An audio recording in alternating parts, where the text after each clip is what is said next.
공원 옆에 놀이터가 하나 있었습니다. 요즘에는 대부분 이런 놀이터는 없는데요. 제가 어렸을 때에는 모든 놀이터에 흙바닥이 놓여 있었습니다. 어떤 콘크리트나 깔린 것이 아니고 흙이 있었기 때문에 아이들과 흙장난을 하면서 그렇게 시간을 보냈던 기억이 있어요. 하루 종일 친구들과 그렇게 모래를 가지고 흙을 가지고 놀고 있는데 멀리서 누가 부르시는 거예요. 바울아, 저녁 먹어야지. 누가 부르시는 걸까요? 어머니가 부르십니다.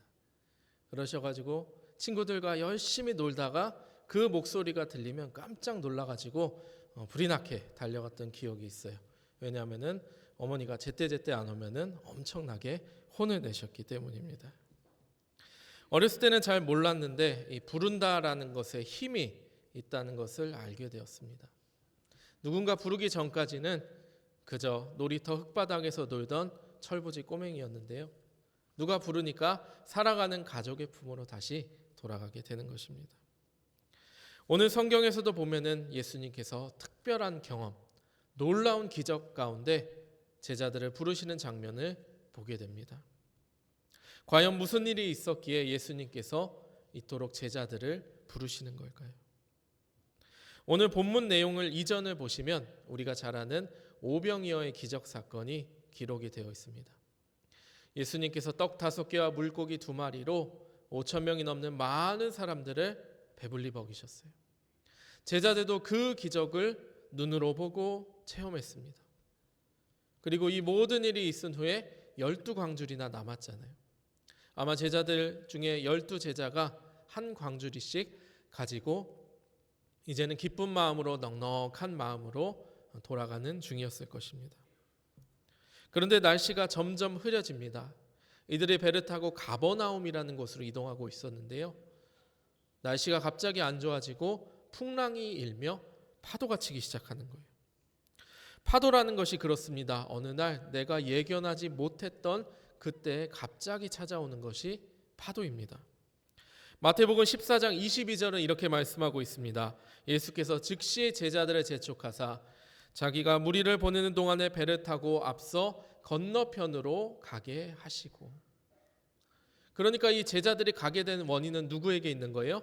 예수님이 가라 하셨기 때문에 일단은 가고 있는 겁니다. 예수님께서 그것도 재촉하셔서 얼른 제자들이 이동하라 말씀하셨기 때문에 제자들이 배를 준비하고 준비한 물품을 싣고 이제 급하게 가던 중이었어요. 예수님께서 가라고 하시는 길입니다. 그런데 이 주님께서 가시라 하는 이 길 속 안에서 우리의 상식으로 생각해 보았을 때는 뭔가 복된 길일 것만 같고 인생에 아무런 어려움 없이 파도와 풍랑 없이 순탄하게 갈 것이다 라고 생각을 하게 되죠. 아마 제자들도 비슷하게 생각을 했을 것 같아요. 아, 예수님이 가라 하시니까 아무 어려움이 없겠지. 그러나 오늘 본문을 보시면 제자들의 상황은 정반대의 모습입니다. 무엇이 가득하나요? 파도가 가득하고 날씨가 좋지 않으며 이들은 환난과 어려움을 당하고 있습니다. 성경에서 말하기를 바람이 거스름으로 물결로 말미암아 고난을 당하더라라고 기록이 되어 있어요. 이처럼 제자들이 어려운 상황에 처해 있다라는 것입니다. 여러분, 우리의 인생도 마찬가지입니다. 인생의 파도는 저와 여러분들의 삶 가운데 언제든지 칠 수 있습니다. 오늘 아침에도 이미 삶의 파도를 경험하신 분도 계실 것이고요. 오늘 하루 삶을 잘 마치고 이제 자리에 누워야겠다 하는 순간에 삶의 어려움과 파도가 닥칠 수도 있습니다. 이렇듯 갑자기 다가오는 것이 풍랑이며 파도입니다. 그런데 여기서 중요한 것은 이 어려운 상황 속에도 지켜보고 계시는 분이 있다라는 거예요. 누구셨을까요? 바로 예수님께서 보고 계셨다라는 겁니다. 정말 중요한 것은요, 여러분들 우리의 삶 가운데 예수님을 따라가는 길, 예수님을 순종하는 길이니까 무조건 시온의 대로가 펼쳐지겠지. 그러나 그렇지 아니할 때에도 주님께서는 분명히 우리와 함께 해주시는 줄로 믿으시기 바랍니다. 예수님은 그러면 그 시간에 어떤 말들을 또 어떤 모습을 우리에게 보여주고 계실까요? 오늘 본문의 말씀을 통하여서 크게 2가지 교훈을 얻고자 합니다. 오늘 말씀을 통해 주시는 주님의 음성 첫 번째는 바로 예수님께서는 우리를 부르시며 찾아오신다라는 거예요. 14장 23절 보시면 기도하러 따로 산에 올라가셨다라고 기록이 되어 있습니다. 그런데 예수님이 이때 누구를 위하여 기도하셨을까요? 바로 제자들을 위하여서 열심히 기도하고 계셨다는 겁니다. 지금도 하나님 보좌 우편에서 주님께서 우리를 위하여 기도하고 계신 줄로 믿습니다. 주님께서 우리를 보시고 우리를 위하여 기도해 주시고 예수님은 이미 알고 계신다라는 거예요. 같은 내용이 마가복음 6장 48절에 보시면 이렇게 기록이 되어 있습니다. 바람이 거스름으로 제자들이 힘겹게 노젓는 것을 보시고 밤 사경쯤에 바다 위로 걸어서 그들에게 오사 지나가려고 하시매. 예수님께서 어떻게 하고 계셨어요? 제자들이 그 풍랑과 파도 속에서 어떻게든 이것을 극복하려고 힘겹게 노젓는 것을 주님께서는 어떻게 하셔요? 보셨다라는 것입니다. 사랑하는 성도 여러분들, 주님께서는 우리가 힘겹게 병마와 싸우는 것을 보고 계시는 줄로 믿으시기 바랍니다. 홀로 외로이 우리가 믿음 생활하는 것을 지켜보고 계셔요. 눈물 흘리며 어려운 경제 상황 속에서도 버티며 나아가는 것을 주님께서는 다 알고 계시고 보고 계신다라는 겁니다. 여러분, 주님은 보고 계십니다. 그리고 주님은 알고 계셔요. 얼마나 주님 보시기에 우리가 소중하고 급하면 주님께서 어디 위를 걸어서 오십니까? 바다 위를 걸어서 오시는 거예요. 지금 주님께서는 우리 삶의 고난의 자리, 때로는 파도치는 그 바다 위를 걸어오셔서 지금 우리를 부르시고 우리를 찾으시는 줄로 믿으시기 바랍니다. 그렇습니다. 이제 주님께서는 부르시고 찾아오시는 거예요. 그러나 그럼에도 여전히 그 어려움 가운데 빠져있는 우리 일반 사람들의 모습을, 반응을 보게 됩니다. 파도가 닥쳐올 때 아이고 힘들다. 나는 이제 끝이다. 두렵다. 더 이상 안 된다. 사람들이 외치고 힘들어합니다. 제자들도 마찬가지였어요. 오늘 본문 26절에 보시면 제자들의 반응이 이렇게 기록되어 있습니다. 제자들이 그가 바다 위로 걸어오심을 보고 놀라 유령이라 하며 무서워하여 소리 지르거늘. 이렇게 기록되어 있습니다. 여러분들, 제자들이 어떤 사람입니까? 따르는 사람이잖아요. 예수님을 그 누구보다도 신뢰하고 모시고 때로는 식사도 같이 하고 때로는 잠도 같이 청하면서 함께 동고동락했던 제자들이에요. 그런데 이들이 예수님을 알아보았나요? 못 알아보았나요? 알아보지 못했어요. 그 두려움과 환난과 파도 속에서 눈이 가리워져서 예수님인 줄 몰랐던 것입니다. 예수님을 보아도 유령이라고 잘못 생각하게 된 겁니다. 여러분들, 우리는 흔들리지 않기를 바랍니다. 우리는 절대 무서워하지 않기를 원합니다. 믿음의 사람에게 어떻게 유령이 다가오겠어요? 주님과 함께하는 시간인데 거기서 겁을 내니까 무너지고 가리우고 보여야 할 것이 안 보이게 된 것입니다. 우리를 도우시는 주님이신 줄로 믿습니다. 로마서 8장 35절에 이렇게 기록되어 있습니다. 저와 여러분들 함께 읽겠습니다. 누가 우리를 그리스도의 사랑에서 끊으리요? 환난이나 곤고나 박해나 기근이나 적신이나 위험이나 칼이랴. 그렇습니다.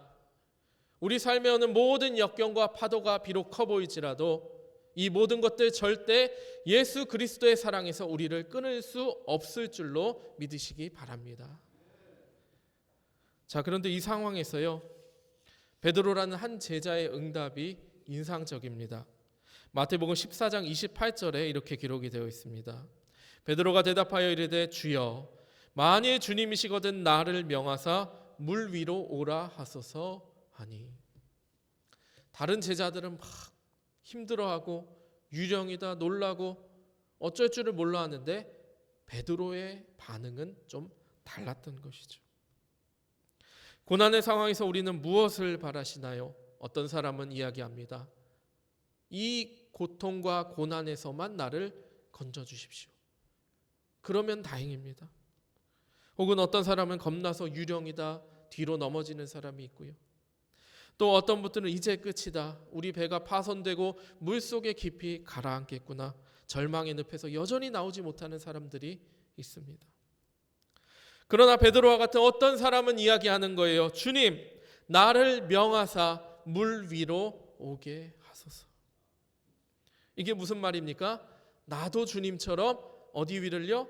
물 위를 걷겠습니다. 이야기하는 거예요.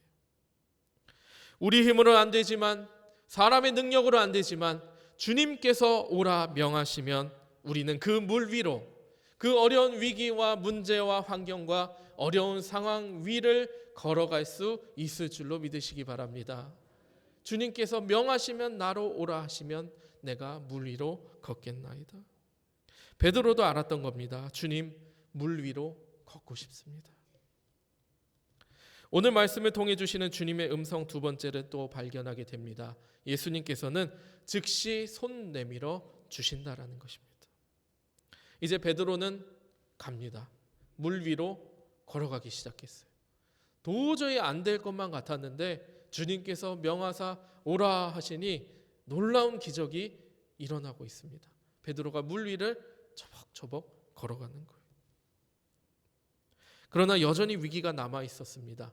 베드로가 처음에는 잘 가는 것처럼 보였어요. 그런데 자꾸만 다른 것이 들리고 다른 것이 보이기 시작합니다.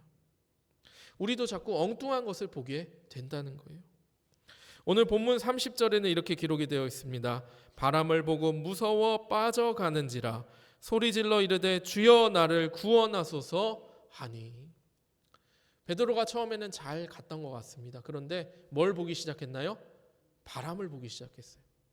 바람이 성난 황소처럼 다가오고 금방이라도 나를 집어삼켜서 저기 멀리 뚝 떨어뜨려 놓을 것 같은 거예요. 심한 강풍이 붑니다. 막 머리털이 날리고 옷이 휘날리고 힘들었을 거예요. 앞으로 나가기가. 그러다 보니까 자꾸 바람을 보게 되는 거예요. 이러다가 내가 휩쓸리면 어떡하지? 게다가 빠져가는지라라고 기록이 되어 있어요. 이 베드로가 한 번에 쑥 빠진 것이 아니고요. 마치 가랑비에 옷 젖듯이 나도 모르게 바람을 보고 물을 보고 무서워하다 보니까 점점점 어떻게 돼요? 물에 빠져가고 있었다라고 성경은 이야기하고 있습니다. 우리의 삶도 마찬가지입니다. 차라리 우리의 신앙의 여정에서 어려움이 있을 때 쑥 빠지면은 이것이 아니구나 확 나올 수가 있어요. 그런데 나도 모르는 사이에 세상의 유혹과 관습과 여러 가지 것들에 빠져서 조금씩 젖어가고 빠져 있다 보면은 어느샌가 주님과 멀어지게 된다라는 것입니다. 발목, 종아리, 허리까지 조금씩 젖어들고 빠져들고 있는 것이 베드로의 모습이었어요. 그러나 이 말씀에서 우리에게 주시는 은혜의 메시지가 있습니다. 참 감사한 것은 주님께서 여전히 기회를 주고 계신다라는 거예요. 너는 지금 신발이 젖었을 때 돌아오라. 너는 지금 아직 바지 밑단까지만 젖어 있을 때 돌아와라 하는 것이죠. 빠져나올 수 있는 기회가 여전히 있다라는 것입니다. 왜요? 조금씩 빠져가고 있기 때문에. 다시 말하면 이렇습니다. 조금씩 빠져나가고 있기 때문에 빨리 정신만 차리면은 주님께서 주시는 구원의 손을 붙잡을 수가 있다라는 거예요. 그러나 빠르면 빠를수록 좋다라는 것입니다.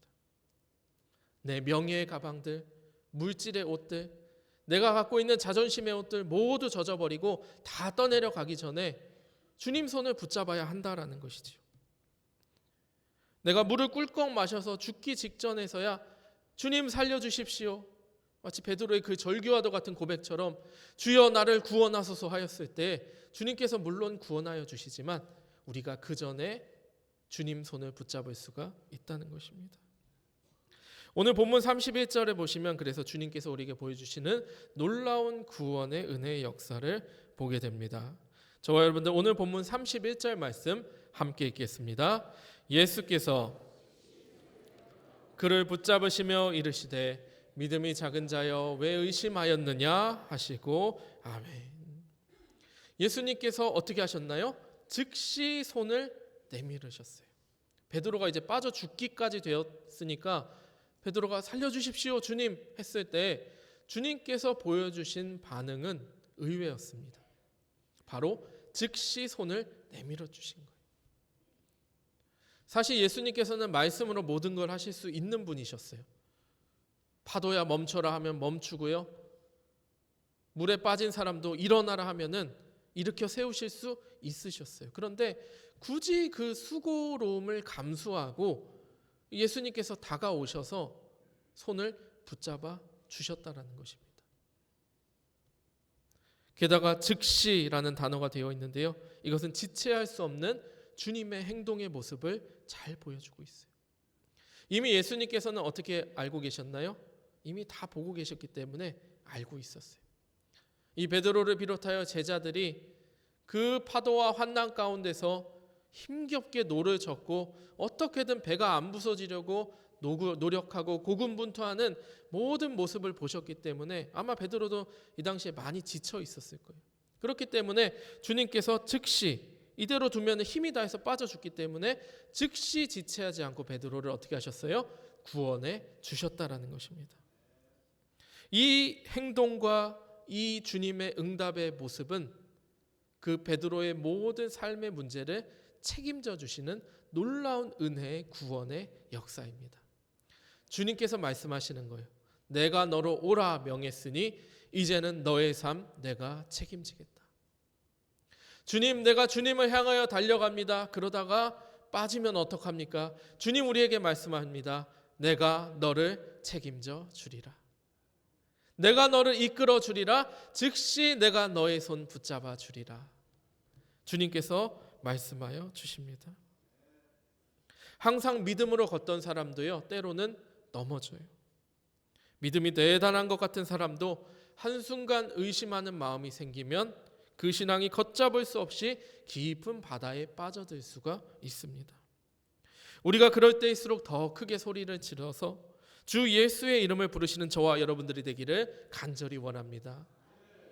베드로의 그 고백처럼 주여 나를 구원하소서. 우리가 기도할 때 그 부르짖는 기도를 주님께서는 결코 외면하지 않으시고 반드시 붙잡아 주십니다. 주님께서는요, 우리가 때로는 잠깐 의심하였던 것도 다 아시고 우리의 믿음이 잠깐 연약해지고 잠시 세상 일에 바빠서 예배와 말씀과 주님 묵상하는 것을 소홀히 했던 것도 주님께서는 다 아셔요. 그래서 말씀을 하는 겁니다. 믿음이 작은 자요. 그런데 여기서는 책망하는 음성이 아니에요. 만약에 정말 책망하고자 하셨다면 믿음이 없는 자요 이렇게 하셨겠죠. 믿음이 작은 자요.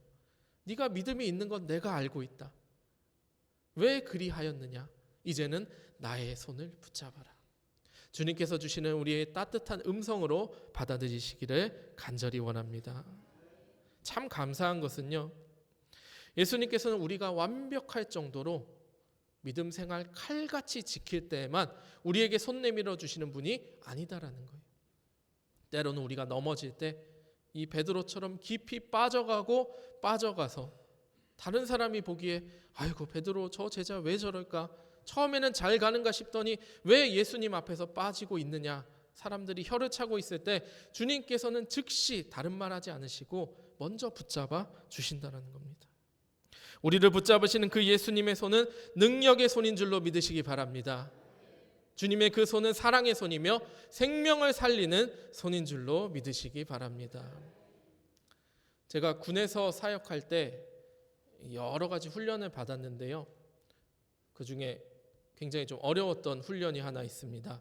우리 사진을 한번 보여주시면 어떻게 하고 있나요? 우리 군인들이 줄에 이렇게 올라가 있습니다. 이 훈련이 유격 훈련 중에 하나인데요. 이게 그냥 평지에서 이루어지는 게 아닙니다. 높은 산골짜기, 산과 산 사이에 밧줄을 굵은 걸 걸어놔요. 여러 개. 그리고서 거기에 이제 훈련병들이 이 자세로 딱 저 자세입니다. 아주 좋은 자세인데요. 딱 잡고 이제 멈춰 있으면 끝이 아니고 어떻게 해야 돼요? 건너가야 되는 거예요. 지금 사진이나 정지해 있는데 이러고서 이제 건너가야 됩니다. 밑에는 개울가 낭떠러지고요. 물론 안전을 위해서 그물을 하나 걸쳐놓기는 합니다만은 굉장히 무섭습니다. 그래서 한쪽에서 출발해서 팔의 힘으로 밧줄을 당기면서 반대편으로 건너가야 합니다. 그런데 이게 고공에서 밧줄 타는 것도 무섭고요. 이게 원하는 대로 힘의 균형을 잡기가 어려워서 어떻게 되나요? 자세가 무너질 때도 있습니다. 그러면 다음 사진 넘겨주시면 이렇게 되는 겁니다. 이 두 팔과 두 다리로 힘겹게 매달려 있는 거예요. 이게 본인이 실수해서 그런 거예요. 자세가 무너지거나 아니면은 이 훈련 교관이 말을 잘 안 들었거나 했을 때 이렇게 되는데 이것을 소위 통닭 자세라고 합니다. 그래가지고 이렇게 되면 안 되는 거예요. 그런데 자꾸만 가다가 밑을 보니까 무서운 거예요. 나 이거 떨어지면 어떡하지? 하는 순간에 미끌하다가 자세가 이렇게 흐트러진다는 것입니다. 물론 이 자세로 끝까지도 갈 수 있어요. 그런데 군에서 보는 이 자세는 실격입니다. 왜냐하면 전투 대기를 할 수가 없기 때문이에요. 이 무방비에 노출되어 있기 때문입니다. 그래가지고 이 자세가 되면은 이제 창피함을 무릅쓰고 이제 기다시피 밧줄에 매달려다시피 해가지고 이제 어쩔 수 없이 끝까지 가야 되는 거예요. 왜냐하면 뒤에서 누가 기다리고 있어요? 다음 차례가 계속 기다리고 있기 때문에 공중에 계속 매달려 있는 것도 민폐인 거예요. 떨어지든지 이 자세로 가든지 둘 중에 하나다라는 것입니다. 그래서 처음에는 훈련병들이 자신 있게 유격 자신하면서 했는데 중간에 이런 통닭 자세가 되고서 이제 통닭 이러면서 끝까지 가게 된다라는 것입니다. 이때 창피함은 말로 표현할 수가 없고요. 저도 저렇게 하다가 떨어진 많은 경험들이 있습니다. 그래서 결국 힘겹게 도착을 하고 나면 이제 훈련 교관이 이야기를 하죠. 훈련생 여러분들, 이 훈련을 올바르게 마치기 위해서는 밑을 보면 안 됩니다. 밧줄 의식하면 안 됩니다. 온전히 뭘 보고 가야 돼요? 목적지를 보고 가야 합니다. 이렇게 얘기를 하는 거예요. 외줄은 타는 것이 아니라 극복하는 것입니다. 외줄이나 다른 환경이나 여기서 떨어지면 어떡하지? 그런 것 보지 마십시오. 무조건 뭐만 보고 가십시오? 목적지만 보고 가십시오. 그래서 이 훈련의 이름이 외줄 타기가 아니고 올바른 이름이 외줄 극복이라고 합니다. 물 위를 아슬아슬하게 걷는 베드로의 심정을 상상해 보게 됩니다. 마치 이 외줄 극복과도 같지 않았을까요? 주님 말씀하십니다. 물 위로 오라. 베드로가 그리하여서 갔고요. 우리도 주님께서 오라 하시면 갈 준비가 되어 있습니다. 그런데 여기서 참 중요한 것이 있습니다. 물 위로 걷는 것 자체가 목적이 아니다라는 거예요. 마치 이 외줄 극복을 함에 있어서 이 외줄 자체가 목적지가 아닌 것처럼 어디가 목적지예요? 이 산 너머로 가는 것이 목적지잖아요. 주님께서 말씀하십니다. 어디로 오라? 내게로 오라. 이 물 위를 걷는 것 자체가 중요한 게 아닌데 이 놀라운 기적의 사실에 빠져 있다 보니까 정작 이 기적을 주신 주님을 바라보지 못했다라는 거예요. 주님만 바라보고 가다 보니 자연스럽게 물 위를 걸어야 되는데 내가 물 위를 걷고 있구나. 이 사실에만 집중하다 보니까 빠지기가 쉽다라는 거예요. 베드로는 어떻게 보면은 물 위를 걷는 게 목적으로 바뀌었을 수도 있어요. 그러다 보니 물에만, 바람에만, 다른 곳에만 시선이 가 있었습니다. 그러다가 점점 빠져들어가게 된 것입니다. 결국에는 물에 흠뻑 젖은 베드로, 그러나 주님께서 손 붙잡고 일으켜 주셨어요. 다시 일어나게 되었습니다. 그리고 예수님과 베드로 어디로 이동하였나요? 우리 본문 32절, 33절 말씀 함께 읽겠습니다. 배에 함께 오름에 바람이 그치는지라 배에 있는 사람들이 진실로 하나님의 아들이로소이다 하더라. 아멘. 이제 예수님께서 베드로를 이렇게 부축해서 올라오시지 않으셨겠습니까? 근데 놀라운 일이 벌어진 거예요. 그렇게 배가 흔들리고 풍랑이 치고 파도가 치던 게 어떻게 됐어요? 잠잠하게 되었더라. 제자들이 자기 힘으로 그렇게 애를 쓰고 배를 지켜보려고 힘겹게 노를 지었는데 온갖 방법을 다 동원할 정도로 고난의 시간이었는데 어떻게 됐어요? 예수님께서 배에 오르시니 바람이 그친 겁니다. 사랑하는 성도 여러분들, 예수님께서는 진실로 하나님의 아들인 줄로 믿으시기 바랍니다. 우리를 너무나도 사랑하셔서 하나님께서 독생자 예수 그리스도를 이 땅에 보내주셨어요. 그 하나님의 아들께서 이 배에 타셨을 때 어떤 일이 벌어졌나요? 이 배는 더 이상 바람의 영향을 받지 않게 되었습니다. 예수님께서 베드로와 함께 이 제자들의 배에 오르셨듯이 그렇게 예수님은 우리 신앙 여정의 배, 우리 인생의 배 가운데 지금 올라오고 계신 줄로 믿으시기 바랍니다. 주님은 나의 삶으로, 주님을 나의 삶의 모든 영역의 주인으로 선포하고 모시십시오.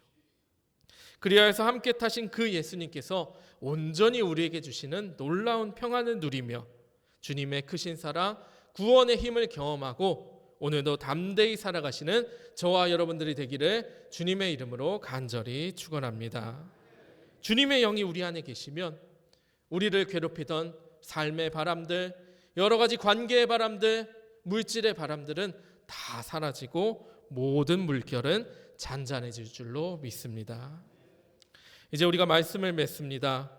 삶의 파도와 풍랑으로 힘들어할 때, 우리가 힘겹게 노를 저어가며 있을 때 주님께서는 이미 다 아시고 이미 보시고 이미 기도하고 계셨고 우리를 부르시며 찾아오시는 줄로 믿으시기 바랍니다. 그 주님의 음성에 귀 기울이기를 원합니다. 또한 우리가 주님을 향하여 가고 있을 때 우리가 잠깐 세상의 유혹에 눈이 가리워져서 그만 바람을 보고 물을 보게 되었을 때, 그리하여 낙심과 절망에 바다에 빠져가고 있을 때 간절히 주님 이름을 부르시기를 바랍니다. 주여 나를 구원하여 주소서.